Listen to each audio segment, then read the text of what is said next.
When I was 19 years old, I got my first job as a river guide. Now, I was what you call a B-rate river guide, which is really just a fancy word for cook. And one afternoon, we were 4 hours downriver when Rookie here discovers that I've not only forgotten the frying pan back at base camp, but I've also left all of the plates.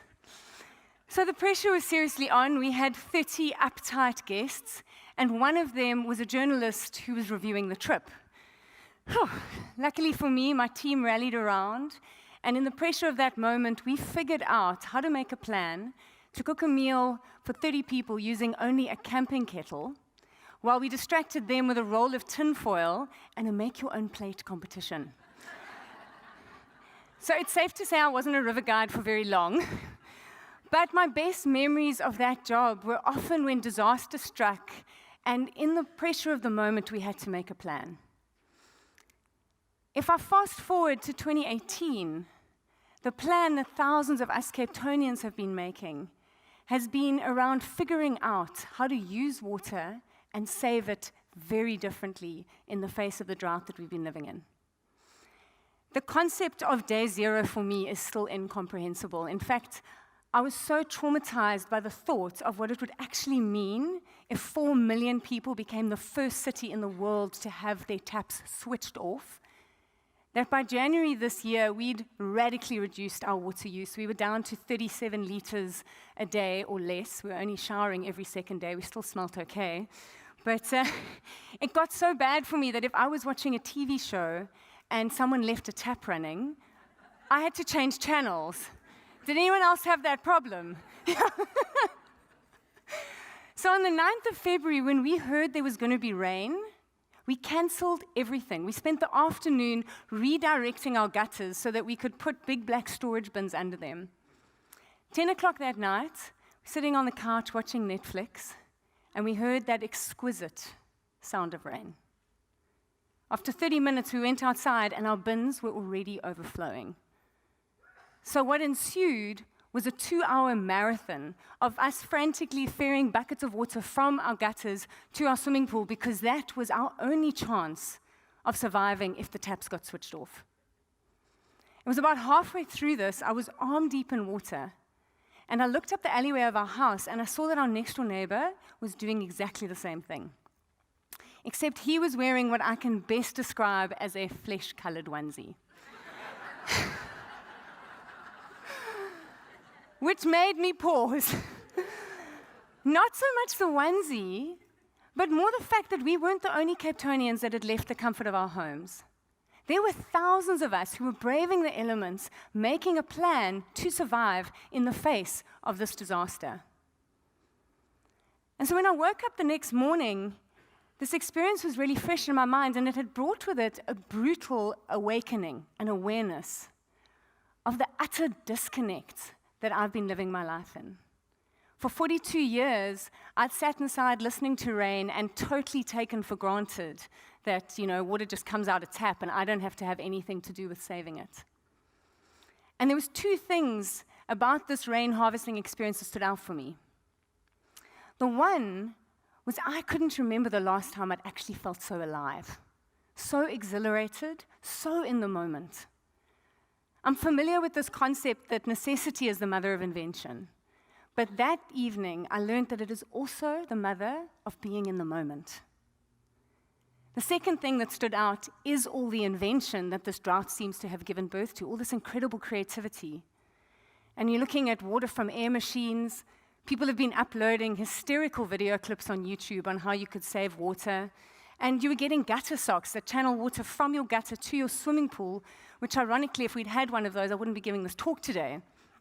So looking at all of this, a big question came to my mind, and that was, does convenience kill creativity?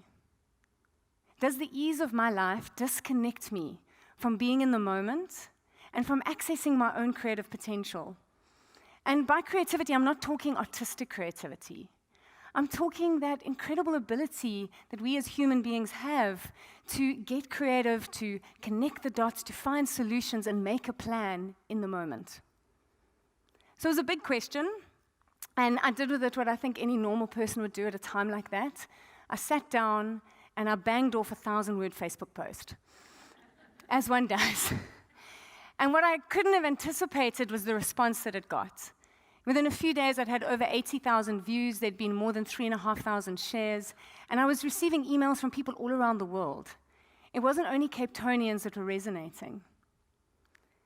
9 months later, I found myself still resonating with this question, because it's made me look at my life in a whole new light.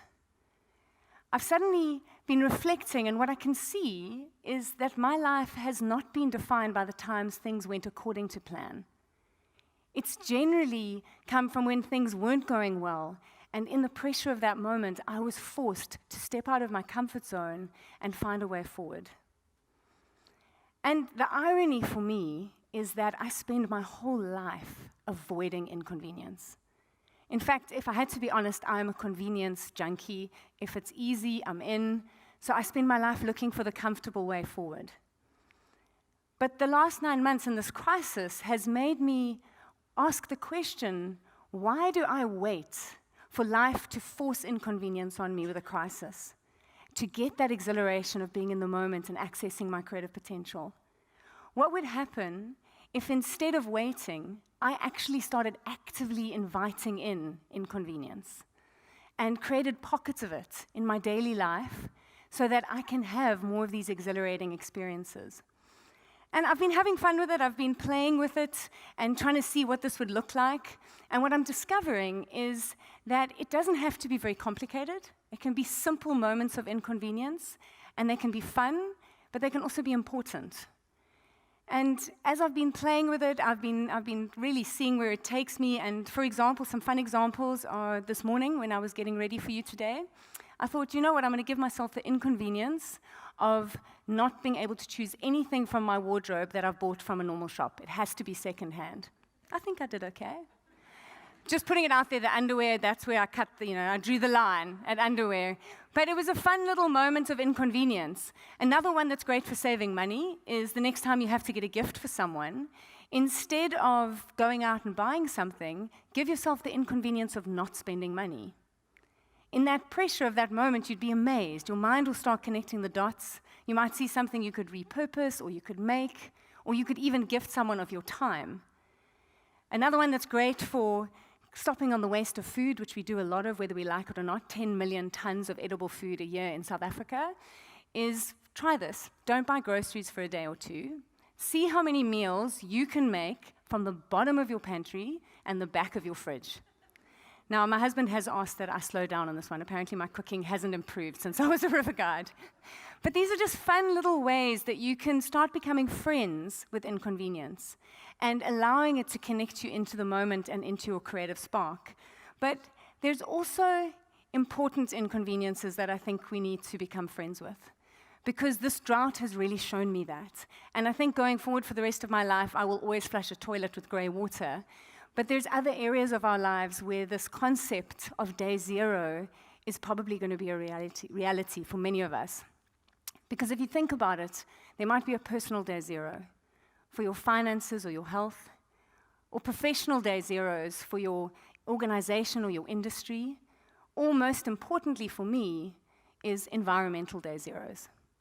And one of the big ones we're looking down the eye of is the single-use plastic crisis. And it's been beautiful today to see already all the awareness in this event around, don't go get another bottle, keep reusing it. Because I learned a terrifying statistic recently, which is when it comes to single-use plastic, it's in your possession for an average of 12 minutes. 12 minutes is the length of many of the speeches you've seen here today. You will have a plastic straw, the top of a coffee cup, or a plastic shopping bag before it becomes a 500-year inconvenience to the planet. And so like our water crisis here, the single-use plastic crisis is also giving birth to amazing creativity and innovation already. We're seeing packaging-free supermarkets opening. People are arriving at their local barista with their own coffee cup. And my favorite is that somebody figured out that you could fill a 2-liter Coke bottle with single-use plastic. You could turn it into an eco-brick, and you could use that to build a school. Isn't that amazing?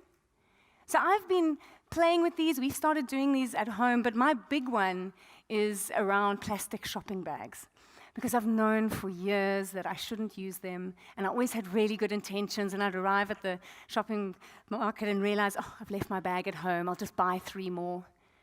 And so a while back, I made that a non-negotiable. It's my biggest inconvenience. I can only shop with sustainable, reusable bags. It took a while, but I finally got into the habit, and it's been going really, really well. Except 2 months ago, I arrived in Johannesburg and got to the counter, put all my groceries down, and realized that I had a new handbag. So the lady says, very politely, would you like a plastic packet? In my best Cape Townian pious voice, I was like, oh no, sorry, I don't use plastic bags. Which led to a slightly awkward moment, because she was like, and your point is?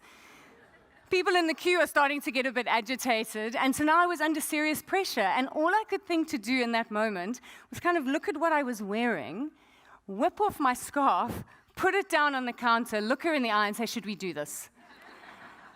Huge smile spread across her face. And she was in. And the two of us started loading our groceries into the middle of that scarf. We then figured out how to tie it into what I can only describe as a huckleberry fin style contraption. There was a chap in the queue who was starting to give us advice. He was managing the process. And I left that interaction feeling alive. I felt exhilarated. I felt so grateful for this incredible moment of connection that she and I had shared. That, if I'd had the convenience of saying, yes, I'll buy a plastic shopping bag, wouldn't have happened. And so you might be seeing that I'm not talking radical innovation that little pockets of inconvenience bring into your life. I'm talking small moments where you get to be present to another person, to an experience, and you create the opportunity for either individual or collaborative creativity as you solve that problem. And Stephen Johnson said it best in his book, Where Good Ideas Come From. He said, chance favors the connected mind. And what I've learned in the last 9 months is that as I've started inviting in those little bits of inconvenience, as I've made friends with inconvenience, it's started connecting my mind to the moment and to my creative potential. And so I want to invite you to do what you could maybe think of as a convenience audit. Look at your life, celebrate the conveniences you have, but see where maybe it's disconnecting you, where potentially it's putting you on autopilot. Because I have many of those moments. Shopping is one of them. It's a disconnected autopilot moment. But the minute I introduced inconvenience into that, it disrupted my disconnection. It got me back in the moment and back into my creative flow. And so if you ever happen to find yourself up a river without a frying pan, I hope that if you've made friends with inconvenience, if you've started allowing it to give you the gifts that it brings, your mind in that moment will be able to connect the dots, to find amazing solutions and make a plan when it really, really matters. Because even though this drought is far from over and we've still got some lessons ahead of us, I think, what I have realized is the gift that inconvenience brings. And my biggest realization has been that creativity, like water, doesn't only come from a tap. Thank you.